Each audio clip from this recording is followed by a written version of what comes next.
एक बार माता पार्वती जी भगवान भोलेनाथ जी के साथ कैलाश पर्वत पर बैठी थी।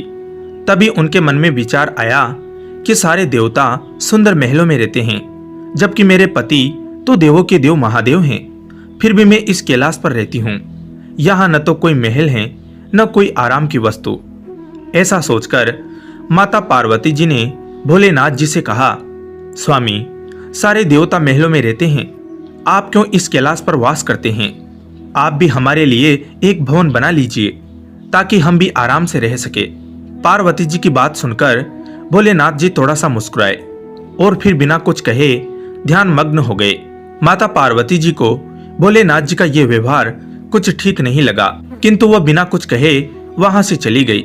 जब महादेव जी अपने ध्यान से निकले तो माता ने फिर से भोलेनाथ जी से कहा, हे प्रभु, मेरा भी मन है कि मैं अन्य देवताओं की भांति महल में रहूं।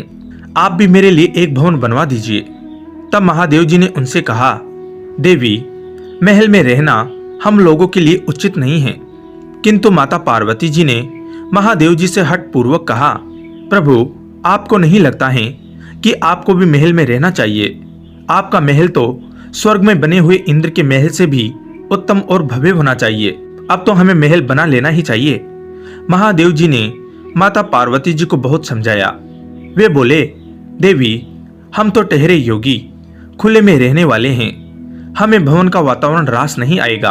हमें तो महल में भी चैन ही नहीं मिलेगा, क्योंकि महल में रहने के बड़े नियम और बंधन होते हैं। किंतु माता ने तो मन में विचार कर लिया था कि अब महलों के बने बिना वह नहीं मानेगी। वे बोली, हे महादेव, जब सारे देव महलों में रहते हैं तो फिर महादेव क्यों बर्फ की चट्टानों पर रहे? माता पार्वती जी के बार बार हट करने पर देवों के देव महादेव जी मान गए और फिर उन्होंने इस कार्य के लिए स्वर्ग से विश्वकर्मा जी को बुलवाया और उन्हें ऐसा महल बनाने को कहा जो तीनों लोकों में किसी का ना हो।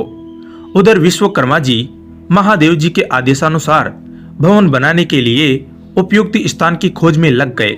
स्थान की खोज करते हुए उन्हें एक ऐसा स्थान दिखा जो चारों ओर से पानी से घिरा हुआ था और बीच में 3 सुंदर पहाड़ थे। वह पहाड़ तरह तरह के फूल और वनस्पति से ढके हुए थे। उस स्थान को देखकर विश्वकर्मा जी ने उसके बारे में माता पार्वती जी को बताया। जब माता पार्वती जी ने उस स्थान के बारे में सुना तो उन्होंने खुश होकर भवन बनाने का आदेश दे दिया।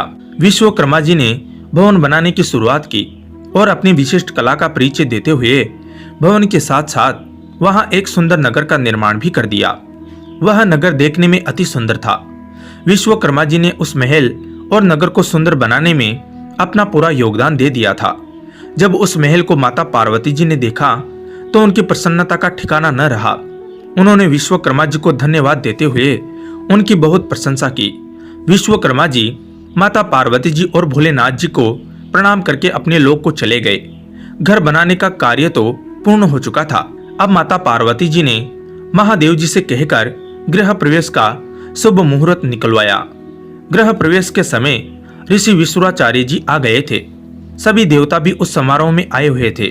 जिसने भी उस महल को देखा वही आश्चर्यचकित होकर उसकी प्रशंसा कर रहा था। वास्तव में वह भवन बना ही अद्भुत था।